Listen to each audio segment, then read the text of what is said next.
Hi and welcome back to the second part of Shopify store.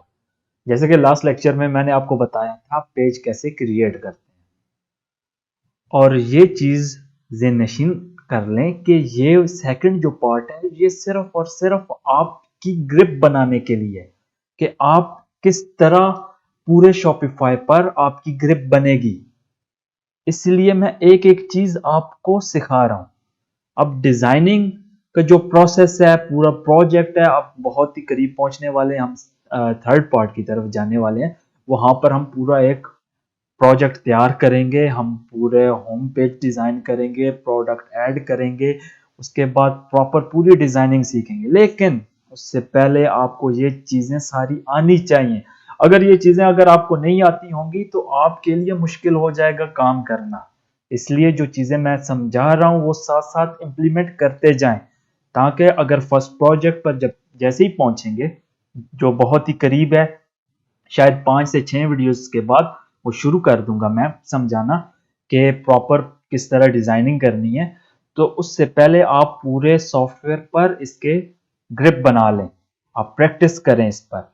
आज का जो lecture है वो है नेविगेशन के बारे में। नेविगेशन बहुत ही इंपॉर्टेंट है। आपने काफी सारी वेबसाइट्स में देखा होगा कि टॉपर मेन्यूज होते हैं, बॉटम में होते हैं, उसके अलावा और भी बहुत सारी जगह पर मेन्यूज दिए जाते हैं, उसे कहते हैं नेविगेशन। जैसे कि अभी हम विजिट कर लेते हैं अपने स्टोर को, सिंपल ये आई बटन पर क्लिक किया, हमने स्टोर ओपन कर लिया, और ये अगर देखें टॉप पर एक होम का आ रहा है और एक कैटलॉग का आ रहा है, ये दो मेन्यूज आ रहे हैं।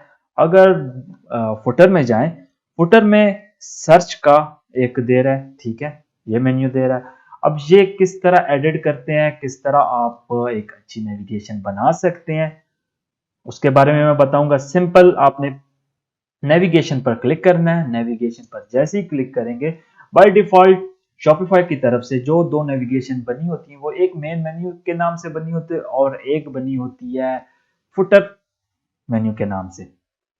आप अपनी मर्जी से भी क्रिएट कर सकते हैं, लेकिन उससे पहले हम देखते हैं मेन मेन्यू की। मेन मेन्यू पर सिंपल क्लिक करते हैं। अब देखें होम और कैटलॉग की बनी हुई थी। सिंपल अगर टॉप पर ये जाएं, होम और कैटलॉग की ये बनी हुई है। हम इसमें एक और मेन्यू ऐड करते हैं। सिंपल ऐड मेन्यू आइटम पर क्लिक किया। यहां पर मैं लिखता हूं, चलें इस तरह करता हूं, मैं शर्ट लिखता हूं, शर्ट, और उससे लिंक कर देता हूं। मैं अपने एक चीज याद रखें, आप काफी चीजों से लिंक कर सकते हैं इससे। आप किसी कलेक्शन से भी कर सकते हैं, प्रोडक्ट से भी कर सकते हैं, किसी पेज से भी कर सकते हैं, ब्लॉग से भी कर सकते हैं। अगर होम पेज पर करेंगे तो क्या होगा, सिंपल जैसे ही कोई शर्ट पर क्लिक करेगा तो वो रीडायरेक्ट कर जाएगा आपके होम पेज पर, आपके जो मेन वेबसाइट का नाम है, जो अभी क्या है, आस्क इम्तनान स्टोर 001.myshopify.com। अगर मैं यही ऐड कर देता हूं, इसे इसके साथ लिंक कर कर सेव कर देता हूं। सेव करने के बाद अगर मैं रिफ्रेश करता हूं अपने पेज को, तो अभी ये शर्ट का ऑप्शन आ गया है। अगर मैं इस पर क्लिक करता हूं शर्ट पर, तो वो मुझे किधर रीडायरेक्ट कर रहा है, सिंपल उसी पेज पर रीडायरेक्ट कर रहा है, आपके जो होम पेज पर। अगर मैं इसे दोबारा एडिट करना चाहता हूं तो सिंपल एडिट पर क्लिक करें। अगर नाम चेंज करता है, नाम चेंज कर लें, सिंपल ये क्रॉस करें, और इसके बाद मैं इस तरह करता हूं, इसके साथ कोई कलेक्शन ऐड करता हूं, कलेक्शन को लिंक करता हूं, सिंपल कलेक्शन। और अभी मेरी जो कलेक्शन बनी थी, जैसे कैजुअल शर्ट की बनी थी कलेक्शन, अब क्या होगा, आपकी इस कलेक्शन में जितनी भी आइटम्स आते रहेंगे, जितने भी प्रोडक्ट्स आते रहेंगे, अभी तो मैंने शायद एक या दो प्रोडक्ट ही ऐड किए हैं, जितने आते रहेंगे इतने ही उस पेज में ये प्रोडक्ट शो होते रहेंगे। अभी मैं ये शर्ट के साथ कैजुअल शर्ट लिंक कर देता हूँ और अप्लाई करता हूँ। अप्लाई करने के बाद सिंपल सेव मेन्यू पर क्लिक करता हूँ, सेव मेन्यू पर क्लिक करूंगा और अपना पेज रिफ्रेश करूंगा। पेज रिफ्रेश करने के बाद मैं अब शर्ट पर क्लिक करता हूँ। जैसे ही शर्ट पर क्लिक किया तो ये मुझे रीडायरेक्ट कर रहा है कैजुअल शर्ट की तरफ।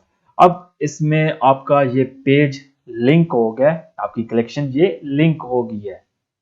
इसी तरह जैसे ही, अभी तो ये एक प्रोडक्ट ऐड है, जैसे जैसे प्रोडक्ट आते रहेंगे इसी तरह ये प्रोडक्ट यहां पर शो होते रहेंगे। अब आगे हम एक और मेन्यू ऐड कर देते हैं, जैसे कि मैं अबाउट अस की कर लेता हूं, या और इससे लिंक करता हूँ किसी पेज के साथ। सिंपल आप पेज पर जाएं, अगर आपने पेज क्रिएट किया होगा, जैसे कि ये मैंने एक पेज क्रिएट किया था, और इसके साथ लिंक करता हूँ, ऐड करता हूँ और इसे सेव करता हूँ। सेव करने के बाद सिंपल आप रिफ्रेश करें। रिफ्रेश करेंगे तो ये आपका अबाउट अस का भी पेज आ गया, यहाँ पर टॉप पर जो होने लग पड़ा। सिंपल अबाउट अस के पेज पर क्लिक करें, ये आपका अबाउट अस ओपन हो जाएगा। इसके अलावा मैं बैक जाता हूँ और एक नया मेन्यू क्रिएट करता हूँ, ऐड मेन्यू क्रिएट करता हूँ। ये इसे मैं कोई नाम दे देता हूँ, जैसे कि माय न्यू मेन्यू, ठीक है। और यहाँ पर ऐड मेन्यू आइटम पर क्लिक करता हूँ। यहाँ पर सबसे पहले मैं दे देता हूँ होम। आप अपनी मर्जी से सिलेक्ट कर सकते हैं। होम पेज को ऐड कर देता हूँ। इसके बाद मैं इस तरह करता हूँ ऐड मेन्यू आइटम, और यहाँ पर मैं दे देता हूँ ऑल प्रोडक्ट्स, और इससे मैं लिंक कर देता हूँ। प्रोडक्ट्स पर क्लिक किया और ऑल प्रोडक्ट्स और ऐड, और सेव करता हूँ। अब एक चीज याद रखें, जब आप मेन्यू क्रिएट करेंगे, अभी ये वाला मेन्यू कहीं भी शो नहीं होगा। इसे प्रॉपर आपको, जब मैं फर्स्ट प्रोजेक्ट शुरू करूंगा और उसमें आपको मेन्यूज को कैसे डिस्प्ले करना है फ्रंट एंड पर और डिजाइनिंग वाली चीजें आएंगी, उस वक्त आपको ये सिखाऊंगा कि ये वाला मेन्यू कैसे हम ऐड कर सकते हैं। अभी ये हमने एक मेन्यू क्रिएट कर लिया है। बैक जाता हूं, अभी आपके पास 3 मेन्यूज हैं।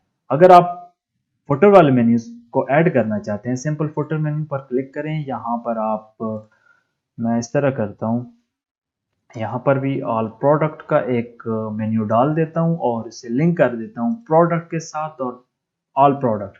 आप एक स्पेसिफिक प्रोडक्ट भी लिंक कर सकते हैं, जैसे कि ये मैं क्रॉस करता हूँ, ऑल, ये प्रोडक्ट्स पर गया, और यहाँ पर मेरे पास अभी तो 3 प्रोडक्ट्स ऐड है ना।